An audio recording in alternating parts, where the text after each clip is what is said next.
Hello everyone and welcome back to another Microsoft Flight Sim news video. Plenty of fantastic news stories to get right into today. I do apologise for my slight absence. I was over in wonderful Switzerland for my birthday. A video of my flight with EasyJet over to there will be coming soon.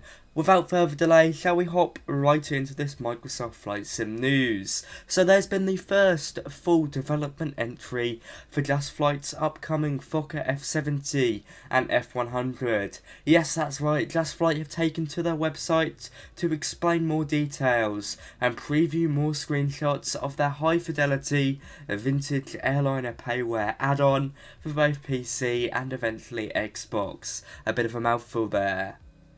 It seems like the 100 variant has seen the most work, and work will start on the 70 soon. Visually it's very impressive, but as always we will have to wait for any system information and previews before we can really begin to suss out this project. Hopefully by now many of you will have learned, including myself to be fair, that as good as a project can look, it is what lies behind those glass screens that really matters. 14 screenshots have been shared on the Just Flight website, with a fairly even split of external and interior previews, all looking very good. Just Flight, of course, over the last 2 years have really stepped up the mark, and I would say have probably become one of the best flight sim add-on developers of their time. While the Fokker 70 and 100 doesn't see too much use in today's skies, it was only really 5 years ago when they all started retiring, around me anyway.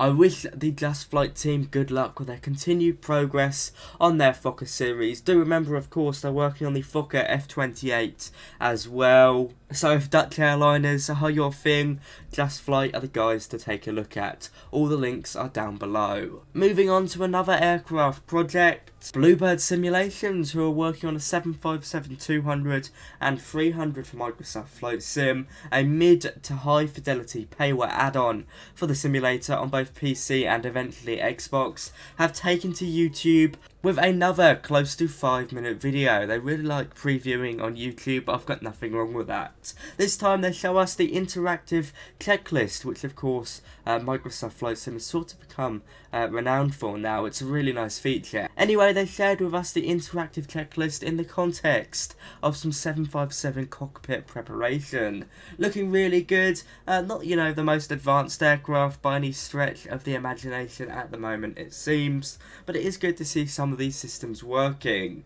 Bluebird Simulations at the start of development did say that they were aiming for a mid-level of quality. They've since sort of backtracked on this and said they'll try and make it as high fidelity as possible. Doesn't really make sense when I say it like that, but you guys know I'm not a fan of the term study level, but that is in essence what people always ask for, so I guess I sort of have to use that term. Anyway, that tangent aside, they're going to try and make this as realistic as possible, and the video shows a pretty good start to that. Doesn't show us everything. For example, sounds are default at the moment, so please disregard them, and some textures do need to be upgraded, but good progress on the whole. They also took to Facebook to reaffirm commitment to the cargo variant of the 757, the 757F. This will be a separate payware package, and of course the passenger variant takes priority. All in all, some really nice previews from the Bluebird Simulations team. I wish them good luck with it.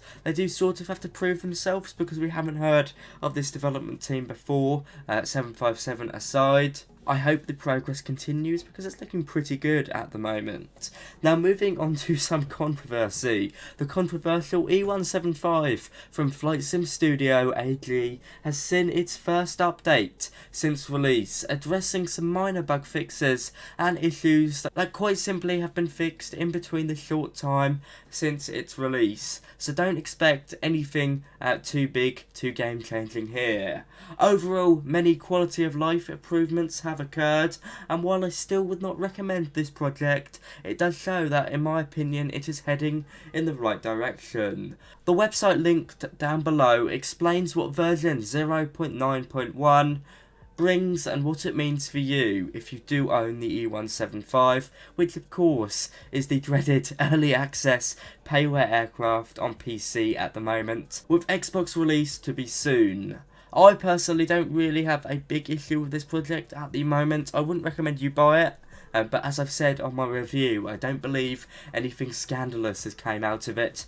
I don't really believe any malicious practice has occurred. Instead, I feel like the developer was just slightly out of depth and fell accustomed to the mistake most of us will make in our lives of overpromising and underperforming. Of course, he's taking people's money, so it is a bit different, but I've got faith in the developer. Maybe I'm wrong, and who knows, you might be able to come back to this video in the year and mock me in the comments, but I do hope that doesn't happen. That aside, on the 24th of January, another update is set to be released, which brings over new features such as throttle calibration, so a slightly better update in my opinion, and I think this does bring a bit of light into a rather gloomy section of the Microsoft Flight Sim add-on world. There is all the aircraft updates in this video. To be fair, pretty juicy today. I was pretty happy with all this news I've got to dig into, so that's really good. But now moving over to some airport news. First off, BM World and AmSim have released Memphis International Airport for Microsoft Flight Sim.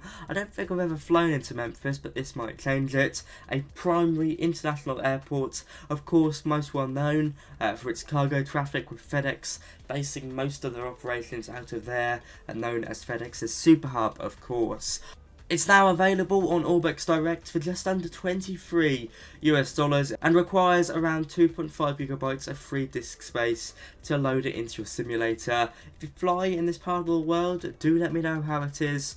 Quite expensive to be fair, but it does look pretty good. And finally, moving over to the last news story in this video, just half an hour ago, MK Studios took to their Facebook page to preview some interior photos of their upcoming Dublin V2 airport for Microsoft Flight Sim, which will also be payware. Now, in real life, I've done a trip report at this airport before, so if you'd like to go watch that video of me flying in and out of Dublin Airport, go check it out by clicking that little bar in the right hand corner of the screen. Looks pretty cool, but only 2 screenshots, so it is what it is.